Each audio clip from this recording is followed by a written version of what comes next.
Welcome to ENL's 2-Minute Tips. My name is Sarah Butch, and I'm the ENL Hernandez Fellows Program Coordinator here at the University of Notre Dame. In this month's tip, we are going to spotlight cultural and linguistic connections between Vietnamese and English.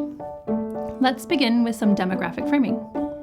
The United States is home to the largest overseas Vietnamese population in the world, and Vietnamese Catholics have a strong presence in many parishes. Vietnamese is one of the top 5 languages spoken in the United States other than English, and it's also in the top 5 of languages spoken by our English learners in our schools. As we design instruction to meet the needs of all of our students, it is beneficial to know more about the Vietnamese language and culture to avoid misunderstandings and to build strong relationships with our students and their families. As a Vietnamese American, I would like to speak to some of my own experiences in school, beginning with the role of respect. Respect and honor are integral parts of the Vietnamese culture. However, the way the Vietnamese students sometimes express these cultural norms can be misunderstood in the context of the classroom. In Vietnamese culture, to show respect and acknowledge authority, students may avoid eye contact because steady eye contact is considered disrespectful and inappropriate, especially when speaking with someone in a position of authority. This cultural tendency may be in contrast to school expectations that teach that students making steady eye contact with the speaker shows attentiveness and respect.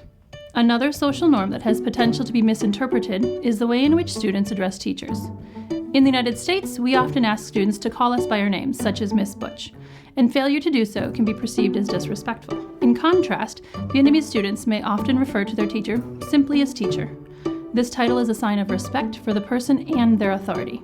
This title is similar to using mom or dad, as the person being called teacher is held in a position of high esteem and respect. How wonderful is this?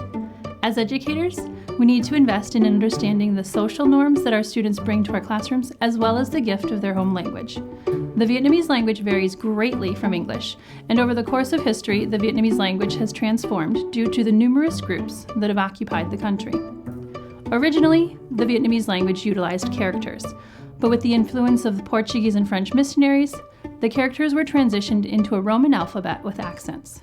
The current Vietnamese alphabet consists of 29 letters, and there are sounds in the English language that do not exist in Vietnamese. The majority of Vietnamese words contain only 1 or 2 syllables, making longer multisyllabic English words challenging for students. A major difference between English and Vietnamese is that Vietnamese is a tonal language, which means that the way in which a word is said changes its meaning. The Vietnamese language contains 6 tones, which are depicted using symbols above or below the words to indicate the proper pronunciation of the word and, therefore, the correct meaning of the word. For example, depending on the tones, the word ma can mean many things. Said like ma, it means ghost, but said like ma, it means mother. It can also mean the conjunction but, tomb, horse, or rice seedling. Because of the tonal nature of Vietnamese, English learners might struggle with pronunciation of multisyllabic words and commonly emphasize the wrong syllable. To assist your students with gaining mastery of pronunciation, it is helpful to provide them with multiple opportunities to first hear and then practice proper pronunciation.